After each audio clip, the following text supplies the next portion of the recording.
요즘 아이들 생일잔치 풍속들을 보니까 참 대단하더라고요. 친구를 초청하고 선물을 서로 준비해가지고 그 생일 맞은 친구에게 주고 환갑진갑의 초대를 받아도 정말 그 대단한 생일잔치를 합니다. 그만큼 한 사람이 이 땅에 태어났다. 한 사람이 태어난 것을 기억하고 기념한다는 일은 정말 가치 있고 소중한 일이고 축복받을 일이라고 생각합니다. 이 자리에서 때론 내 삶이 지쳐서 내가 무슨 삶이 의미가 있나, 나 같은 게 확 그냥 끝내버릴까. 아무리 이렇게 절망적인 사고를 할지라도 여러분들이 이 땅에 태어난 이 소중한 생명의 가치와 삶의 의미는 세상의 최고인 걸 믿으시길 바랍니다. 생일을 축하하는 사람을 가만히 보면 생일을 축하하는 사람은 그만큼 나와 가장 가까이 있는 사람들입니다. 저도 이제 환갑이나 진갑 그 생신잔치에 초대되어 가보면 제가 정말 가깝다 생각되면 말을 하지 않아도 그 주인공 가장 가까이에 제 자리를 잡아놓는데 저하고 별로 이렇게 안면도 없고 또 관계가 그렇게 막 깊지 특별하지 않으면 자리도 특별하게 잡아놓지 않습니다. 그냥 와서 아무렇게나 앉아라 그러는 거죠. 생일잔치에 초대를 받았다. 생일을 축하할 마음이 있다. 이거는 그 사람과의 관계를 밝혀줄 수 있는 아주 중요한 척도라고 생각을 합니다. 그래서 예수님 생일을 축하할 수 있는 마음이 오늘 내 마음에 얼마나 있느냐. 나 예수님 생일을 얼마만큼 기뻐하고 좋아하고 행복해하고 축하할 수 있느냐. 이 마음이 곧 예수님과의 친분을 증명할 수 있는 중요한 척도라고 저는 생각합니다. 그래서 예수님 생일잔치에 초대받은 여러분들, 어떤 사연이 있어서 오늘 이 자리에 앉아 계시고 이 말씀을 듣는지는 모르겠지만 여튼 이 성탄주일 축하 예배, 예수님의 생일잔치에 초대된 여러분들은 이미 예수님과의 매우 막역한 깊은 관계임이 입증된 줄로 믿으시길 바랍니다. 그래서 우리 옆 사람 한 번만 더 인사합시다. 진짜 내 마음속에 예수님 생일 최고 축하하는 마음 가지고 우리 앞뒤 좌우로 해피 크리스마스 우리 한번 인사합시다. 해피 크리스마스.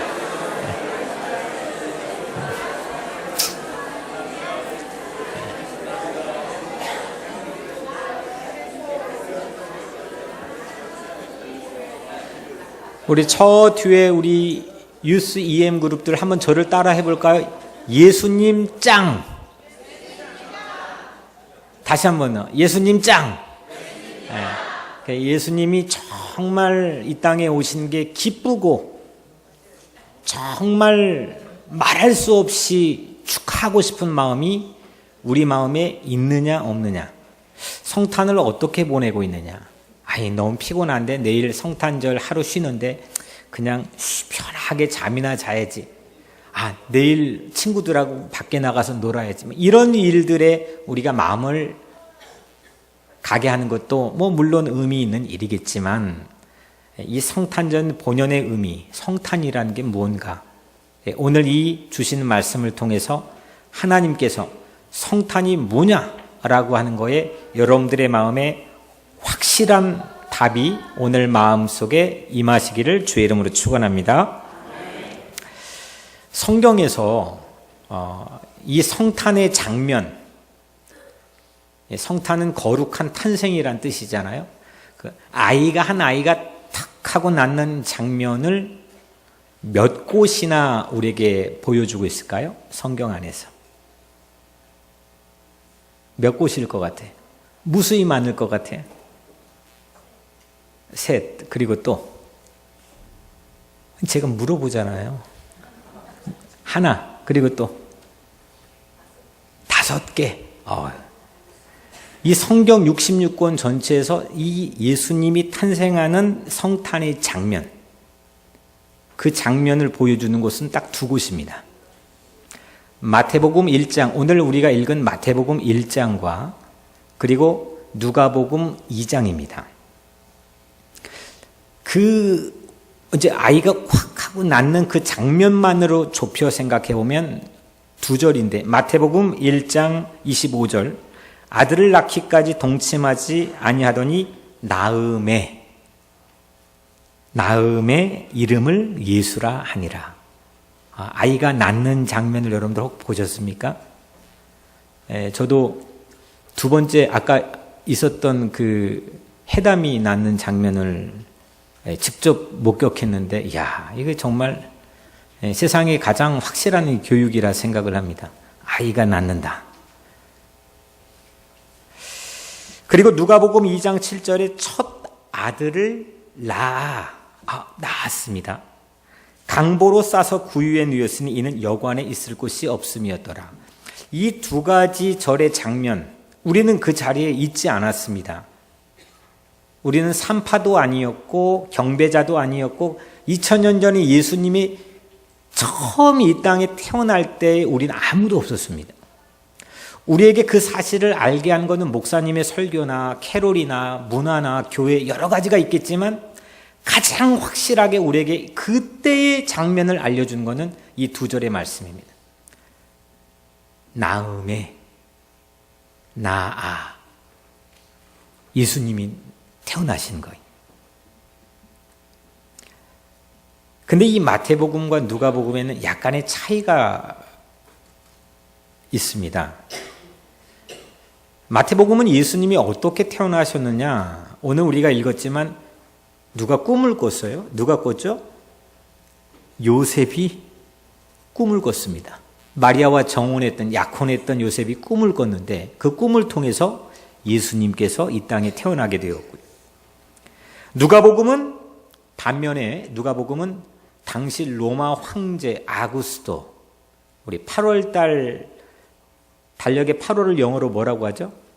어거스트. 그 이름이 이제 아구스토 황제에게서 왔는데, 그 세계를 호령했던 로마 황제 아구스토가 자기의 세를 과시하기 위해서 전 제국의 인구조사를 명령합니다. 그래서 힘이 없던 마리아와 요셉이 그 명령에 힘없이 끌려가면서 베들레헴 마구간까지 가서 거기에서 아이를 출산하게 되었습니다. 그러니까 이게 좀 다르죠. 마태복음은 요셉의 꿈을 통해서 예수님이 오셨고, 누가복음은 황제 인구조사 명령에 의해서 예수님이 오신 거예요. 그 예수님이 태어난 다음에 경배한 사람들이 있었죠. 마태복음은 누가 경배했느냐? 동방의 세 박사가 와서 예수님, 아기 예수께 경배를 했고, 또 누가복음은 누가 경배했느냐? 목자들이 경배했습니다.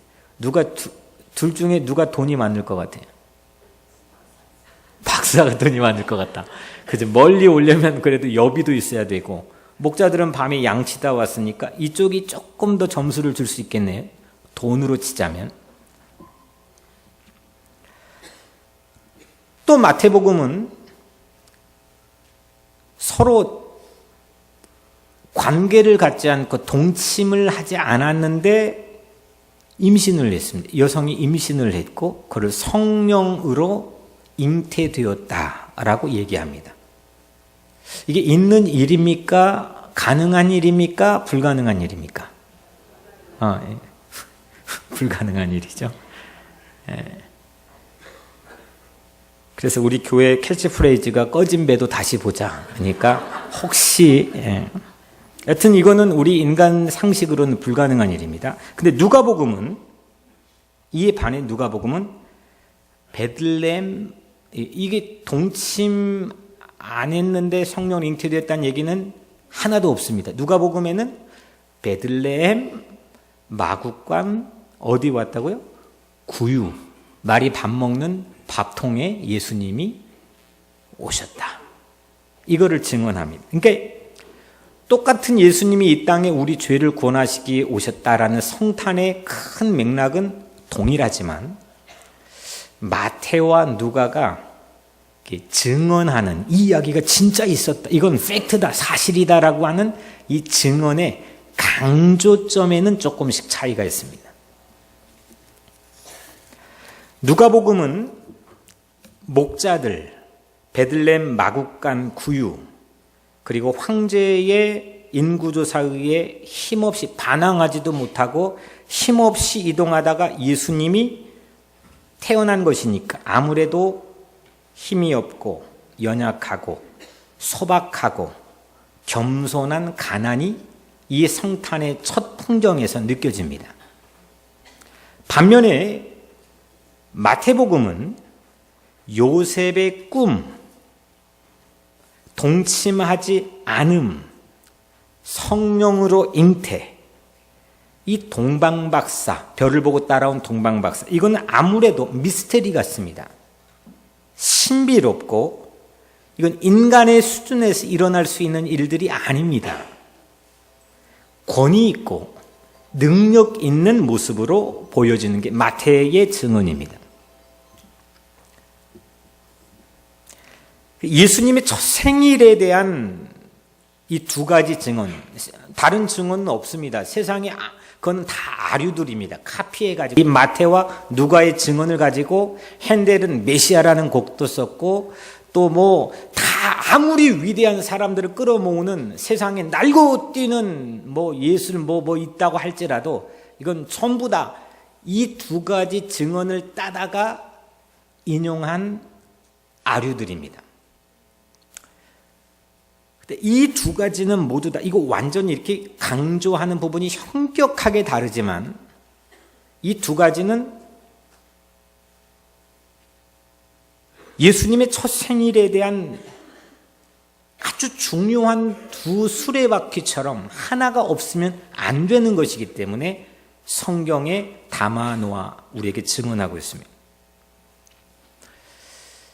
어젯밤에 이렇게 밤하늘에 아주 간신히 보이는 별을 보며 설교를 준비하다가 별을 보면서 야, 동방박사는 저 별 보고 예수님 경배하러 갔는데 지금 뉴욕에 한인교회만 한 뭐 5,000명의 목사, 500명의 목사, 뭐 미국 교회까지 뭐 한 줄잡아 한 5,000명, 우리 교회도 지금 성탄 설교들이 이곳저곳에 우리 교육부에서 하고 있으니까 5,000명, 6,000명 이 교역자들 목사들이 야, 이 성탄 설교 준비하려고 머리 빠지겠구나.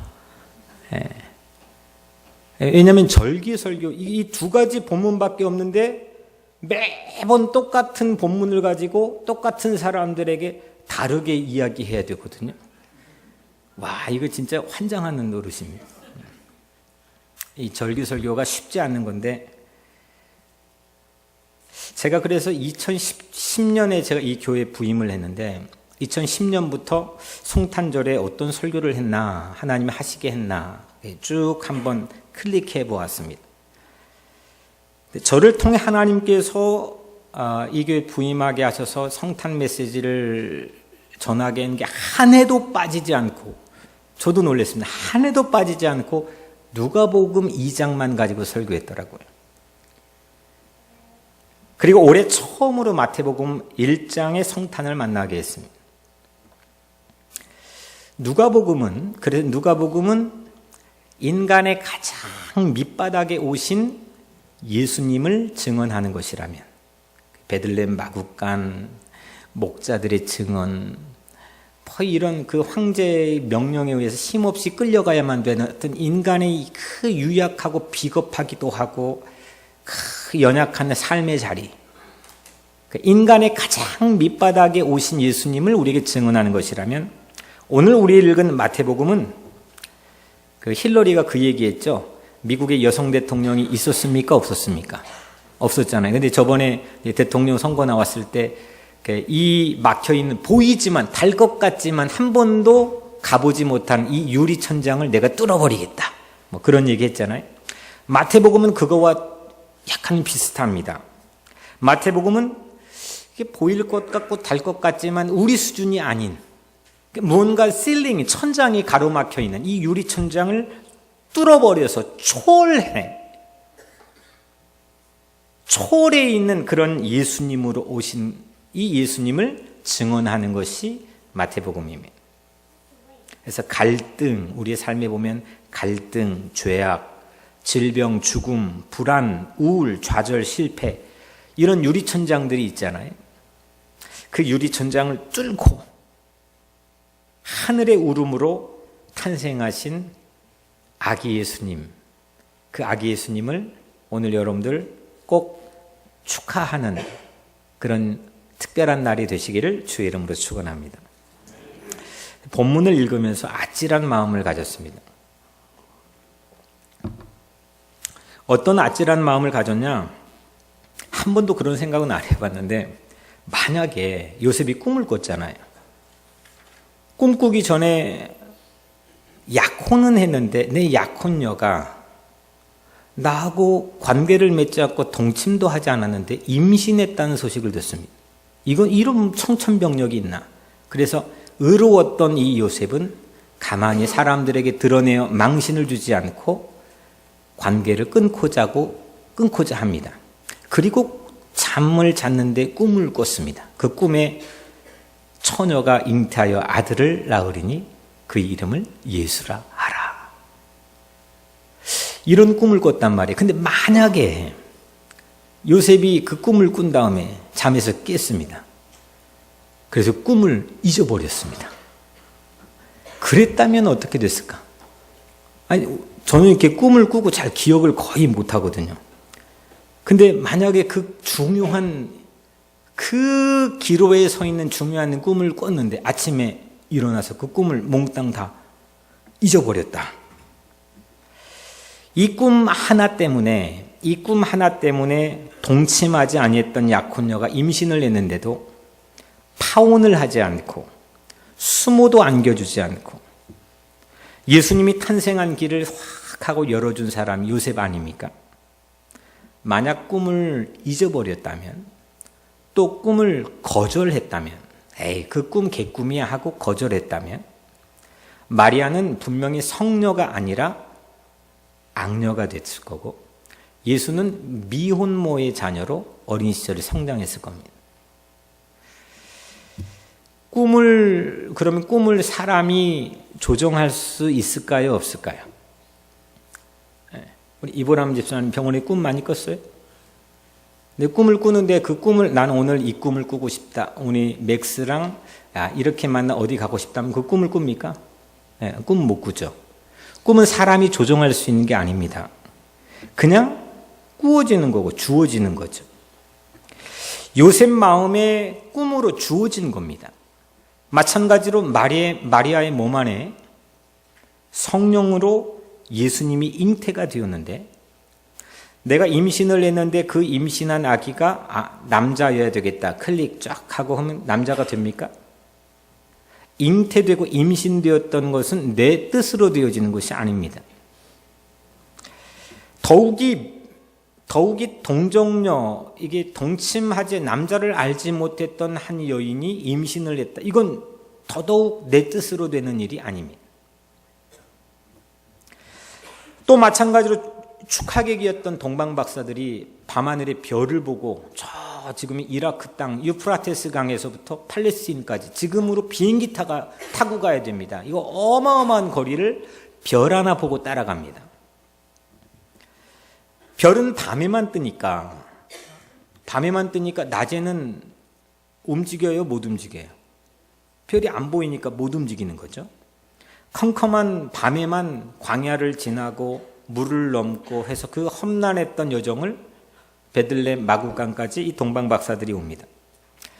별이 뜨는 것은 내가 조정할 수 있는 게 아닙니다.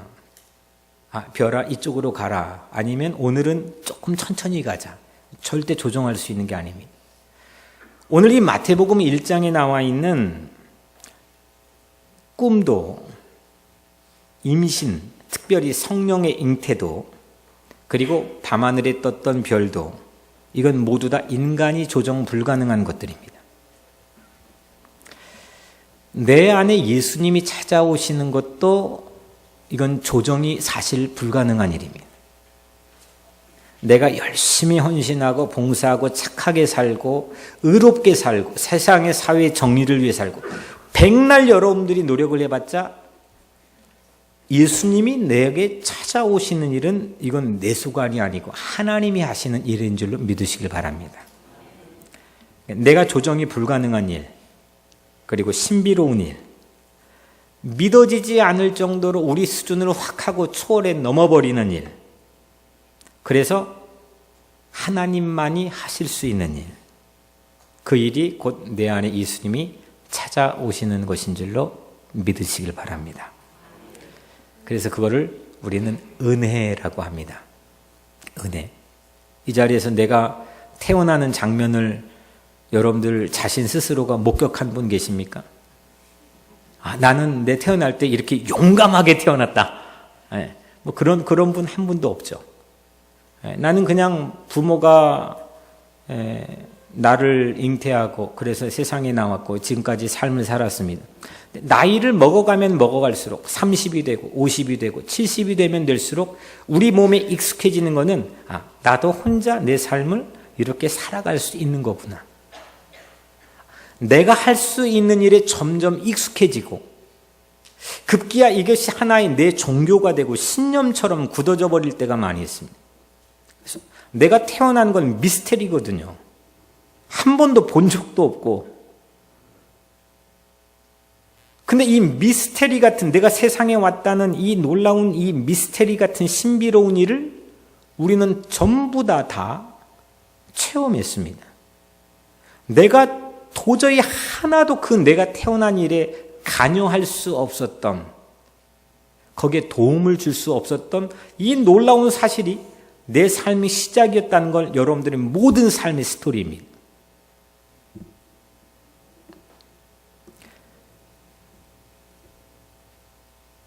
그런데 우리는 그 은혜를 잊어버릴 때가 있습니다. 내가 납득이 가능해야 되고 내 노력이 조금 들어가 있어야 되고 내가 합리적으로 그게 이해가 돼야 되고 이 일만이 곧 세상에 이루어지는 일, 내가 받아들일 수 있는 일로 생각하기가 쉽습니다. 성탄은 우리에게 뭘 깨우쳐 주느냐? 내가 이해가 안 되는 일, 내가 거기에 도무지 도움을 줄 수 없는 일, 관여할 수 없고 조정할 수 없는 그런 일, 결국 하나님이 하시는 일, 신만이 할 수 있는 일, 그 일을 통해 예수 그리스도가 나에게 찾아오셨다고 하는 이 놀라운 사실을 마태는 누가와 다르게 아주 집요하게 강조하여 우리에게 증언하고 있습니다.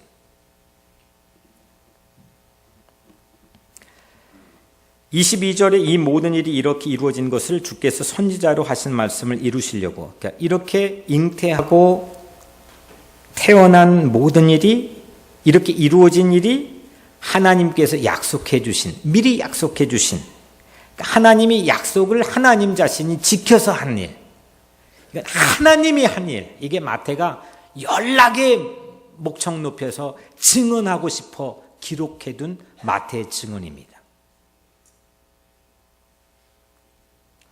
예수님이 탄생하기 800년 전에 이사야를 통해서 하나님은 약속하셨습니다. 이사야 7장 14절, 그러므로 주께서 친히 징조를 너에게 주실 것이라. 보라, 처녀가 잉타하여 아들을 낳을 것이요 그의 이름을 임마누엘이라 하리라. 이사야 8장 8절에 한 장 넘어서도 흘러 유다에 들어와서 가득하여 목에까지 미치리라. 임마누엘이여 그가 펴는 날개가 내 땅에 가득하리라 하셨느니라.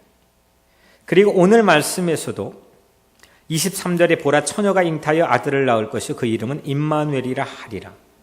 성경 전체에 우리 그렇게 많이 들었던 임마누엘이라는 말이 이 세 곳밖에 없습니다. 이사야를 통해 처녀가 잉타하여 아들을 낳으면 그 아들을 임마누엘이라 하라. 그렇게 예고했습니다. 그런데 천사는 요셉의 꿈에서, 오늘 이 요셉이 꾼 꿈에서 천사가 처녀 마리아가 출산하면 이름을 예수라 부르라 했어요. 이름이 달라졌잖아요. 이게 제 마음속에 궁금증이었습니다. 왜일까? 예수는 여호수아의 그리스어식 표기입니다. 오늘날 공용어는, 세계 공용어는 영어입니다. 당시에는 최고로 파퓰러한 인기 있는 언어가 그리스 말이었습니다. 헬라 말이었는데, 예수는 이 그리스 말, 그러니까 국제적인 이름을 갖게 된 거죠, 예수님이. 반면에 예수 이 이름의 뜻은 하나님께서 구원하신다 라는 뜻이고, 임마누엘이라는 뜻은 하나님이 우리와 함께 하신다 라는 뜻입니다. 왜 그랬을까? 왜 임마누엘이라 이사야에서는 부르라 했는데 오늘 마태복음에서는 예수라 부르라고 했을까? 왜 임마누엘이라고 쓰고 예수라 읽게 된 건 어떤 의미일까? 사실 솔직히 정확한 근거는 저도 알 길이 없습니다. 이에 대해 여러 해석은 있지만 우리는 알 길이 없습니다. 임마누엘이라 부르라 했는데 왜 예수라 불렀는가? 하지만 이 예수와 여호수아는 똑같은 이름인데 하나는 다른 언어, 이스라엘 말, 하나는 당시 그리스 말, 똑같은 여호수아와 예수가 똑같은 통일어입니다. 그래서 당시 예수란 이름이 많았기 때문에 그래서 나사렛 예수라고 불렀던 건데, 이 여호수아라는 인물 우리는 아시잖아요. 40년 광야에서 이스라엘 백성들이 유랑했는데 나중에 하나님이 약속해 주신 가나안 땅, 약속의 땅에 들어가게 되었습니다. 이 들어가게 될 때 모세가 인도했습니까? 여호수아가 인도했습니까? 40년 동안 세상에 그런 리더십이 없습니다. 모세같이 이렇게 200만 명을 광야에 통솔했던 리더십은 전무후무합니다. 그것도 40년 동안. 근데 그 모세도 못했습니다. 그 뛰어난 탁월한 리더십을 가지고도 거기 못 갔습니다. 근데 여호수아는 그냥 훌쩍 넘었습니다. 데리고 들어갔습니다. 우리 삶에서도 해도 안 되는 게 있습니다.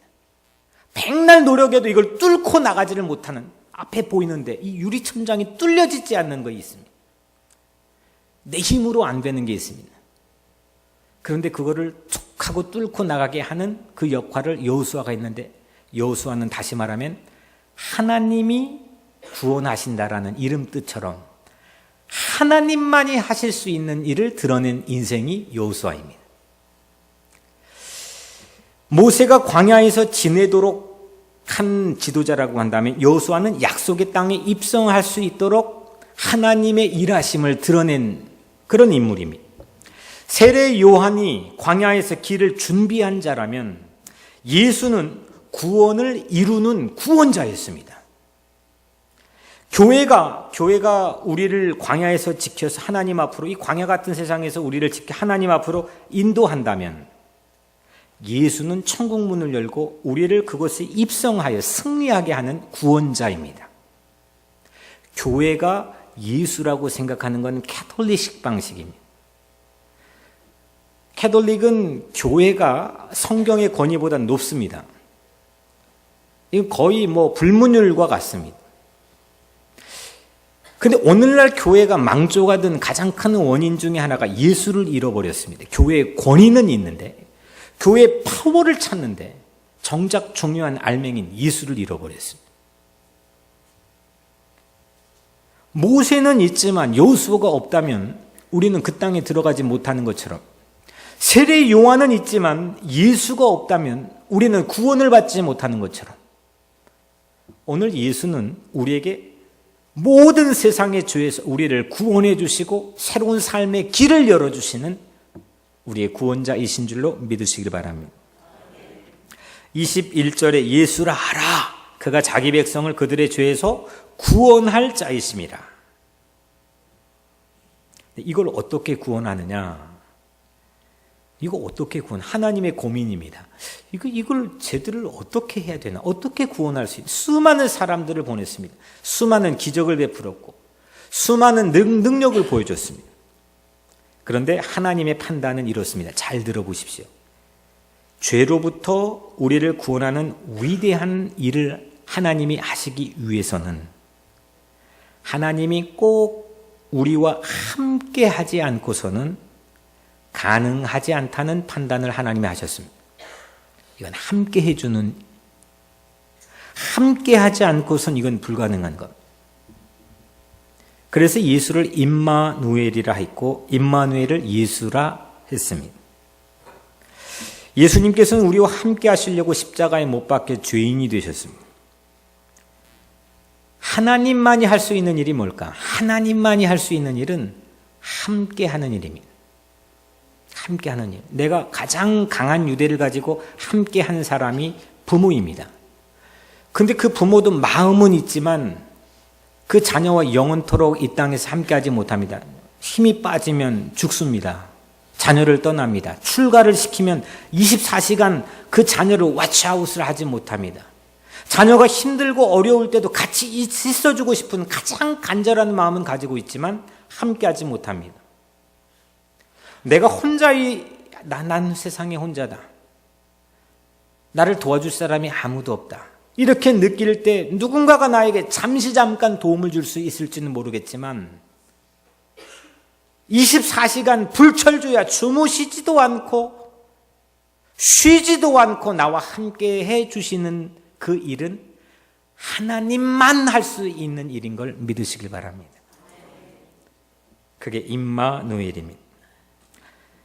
사실 우리의 삶을 뒤돌아보면 함께 하지 않고서 해결할 수 없는 일이 다반사입니다. 내가 혼자 할 수 있지 생각했지만 만약에 이 사람 없으면 저 사람 없으면 이 교회 없으면 이 공동체 내 가족 없으면 옴짝달싹 없이 아무것도 못하는 게 우리 인생의 대부분입니다. 미국에 나 혼자 와서 유학하고 내 자수성가 있고 뭐 어떻게 했고 저도 혼자 막 커왔습니다. 하지만 혼자 할 수 있는 일 아무도 없고 혼자 있게 한다면 그 사람은 거의 죽은 것이나 매 한 가지입니다. 나 혼자 살 수 있는 것처럼 살아가지만 인생이 대부분 함께 하는 일로 채워져 있습니다. 이것을 깨닫지 못하는 것이 죄 아니겠습니까? 죄는 이걸 깨닫지 못하는 겁니다.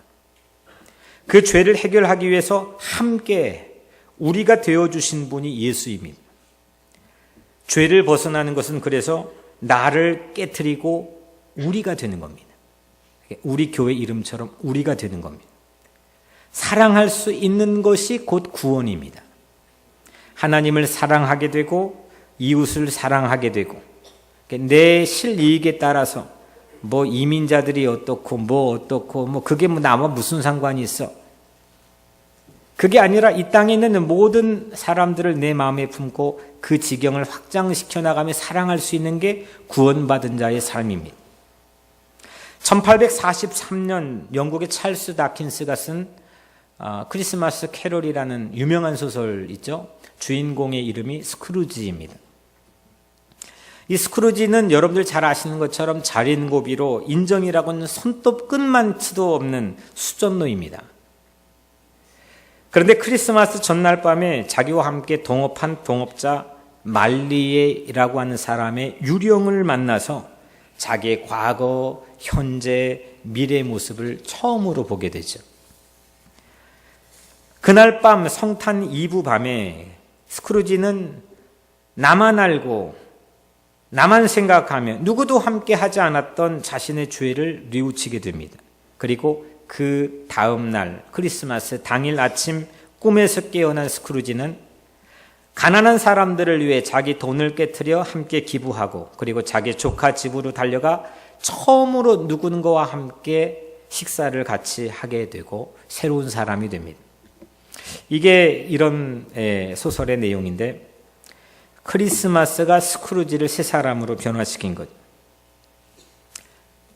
다킨스는 당시 영국의 1840년도에 영국의 도시 빈민층이 급증하면서 사회적 빈곤과 그리고 세상이 부정부패 적폐로 엉망인 이 불의를 어떻게 변화시킬까? 이게 모든 정치인들, 모든 사람들의 초미의 관심이었습니다. 이걸 어떻게 바꿀 수 있을까? 변화시킬 수 있을까? 근데 이 다킨스는 어느 날 이게 정치나 홍보 전단지를 통해서 바뀌어지는 것이 아니라 이거는 크리스마스의 마음으로 변화시킬 수 있는 거야 라고 하는 확신을 갖게 됩니다. 그래서 이 소설을 썼습니다. 당시에 영국 기독교회가 국교인 앵글리칸 성공회가 퍼블릭 스쿨을 영국 전역에 만드는 것을 처음으로 반대를 했습니다. 교회 전역이 반대했습니다. 이유는 우리가 퍼블릭 스쿨을 만들어 이 영국의 격을 떨어뜨릴 수 없고 나까지 그렇게 한 무리로 통할 수 없다는 이유 때문이었습니다. 이걸 교회가 있습니다. 빈곤을 축소하려면, 빈곤층을 줄이려면 복지 예산을 줄이면 그 층은 없어진다는 말도 되지 않는 논리로 당시의 정치의 주류층들은 이야기했었습니다. 이때 바로 찰스 다킨스가 이런 사회와 교회를 스크루지라고 생각했고, 이를 깰 수 있는 마음이 뭘까? 정치인의 입법일까? 세상의 힘일까? 권력일까? 아니다. 그거는 오직 크리스마스의 마음이라고 확신했습니다.